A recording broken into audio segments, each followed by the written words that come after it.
Bem-vindos ao caos, onde a ordem e a desordem dançam em perfeita harmonia. E hoje, vamos mergulhar em um universo onde o impossível vira regra. O mundo dos jogos.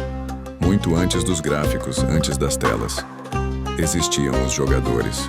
Antes da tecnologia, existia apenas uma coisa: a vontade humana de jogar, de competir, de criar histórias, de desafiar o destino. Jogos como Senet no Egito Antigo acompanhavam até faraós. O xadrez desafiava reis, generais e mentes brilhantes. E cada jogada desses jogos ancestrais empurrou a humanidade para um futuro que ninguém imaginava. Porque jogar está no nosso DNA. O primeiro sopro eletrônico, e ele veio de um laboratório.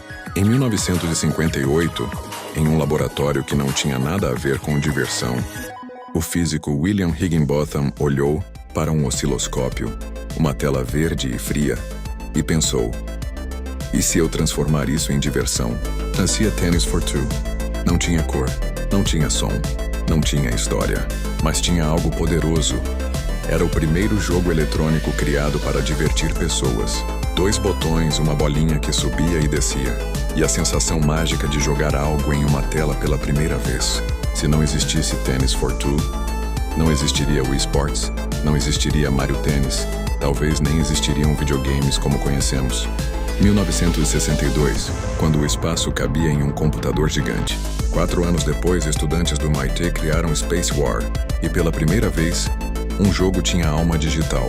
2 naves, física de gravidade, estratégia, velocidade, a sensação de controlar o impossível. Era o começo da imaginação sem limites. Space War inspiraria jogos como Galaga, Asteroids e praticamente todos os shooters espaciais. Mas a revolução não aconteceu em um laboratório do MIT. Aconteceu na mente de um homem que fugiu da Alemanha nazista e acabou numa fábrica de televisões. Ralph Baer, o pai dos videogames.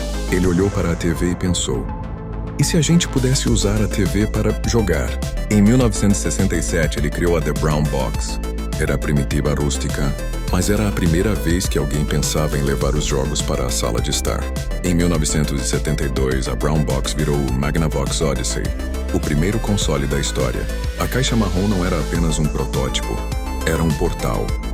E esse portal se abriu para um homem chamado Nolan Bushnell, o fundador da Atari. Ele pegou a ideia de Space War e a simplicidade do Odyssey e criou Pong. A primeira máquina foi instalada num bar. No dia seguinte, o dono do bar ligou para a Atari reclamando que a máquina tinha quebrado. Quando Bushnell foi ver, a máquina não estava quebrada, estava transbordando de moedas. A era dos arcades havia começado. Mas o sucesso trouxe a ganância.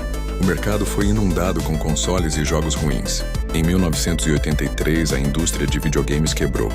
Parecia o fim. Mas do outro lado do mundo, no Japão, uma empresa de cartas de baralho chamada Nintendo tinha uma filosofia diferente. Jogos precisam de qualidade. Precisam de coração. E eles tinham um herói, um encanador. Em 1985, o Nintendo Entertainment System, o NES, chegou à América. E com ele, Super Mario Bros. Não era só um jogo. Era uma aventura, um mundo, uma promessa. A Nintendo não salvou apenas uma indústria, ela a redefiniu.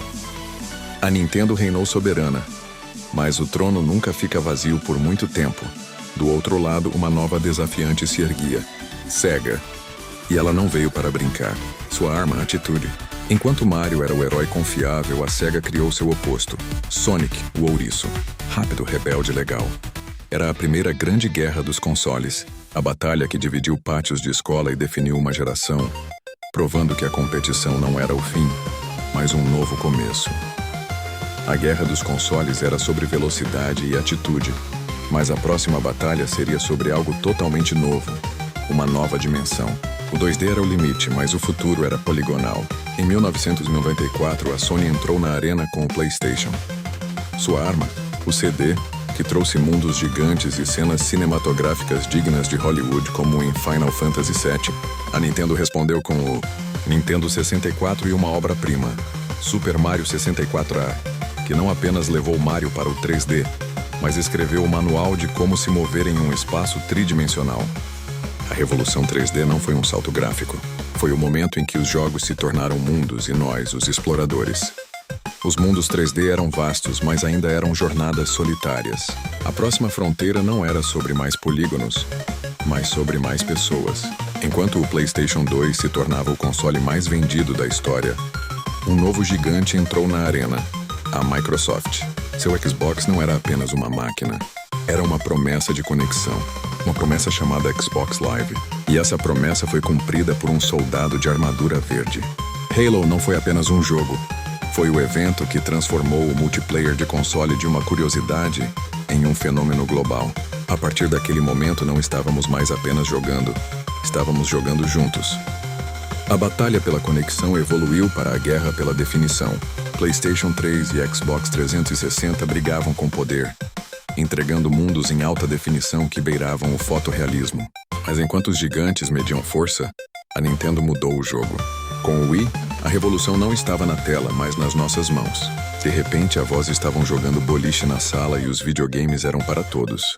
E nas sombras dos grandes estúdios, uma nova revolução nascia: os jogos independentes. Um mundo feito de blocos chamado Minecraft provou que a maior inovação não precisava de um orçamento milionário, but sim de uma grande ideia. Os jogos agora podiam ser qualquer coisa para qualquer um. A alta definição foi só o começo. Os jogos aprenderam a contar histórias com a profundidade do cinema, nos fazendo sentir e sofrer ao lado de seus personagens. Mas enquanto as histórias se aprofundavam, o próprio conceito de jogo explodiu. Deixou de ser um produto que se compra para se tornar um lugar que se visita, um evento ao vivo assistido por milhões. Os jogos saltaram das TVs para os nossos bolsos. E agora, com a realidade virtual, a promessa não é mais jogar, mas viver dentro do jogo. A pergunta deixou de ser o que é um videogame, para se tornar o que não é. De um ponto em uma tela há universos inteiros em nossos bolsos. Para onde vamos agora?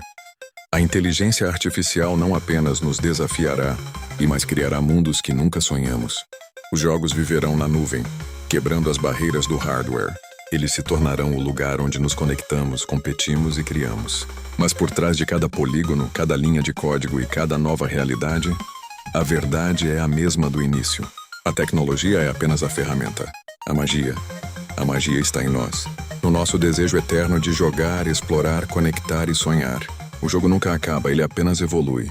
Bem-vindos ao caos dos jogos, onde a ordem e a desordem dançam em perfeita harmonia entre pixels, mapas e mundos infinitos.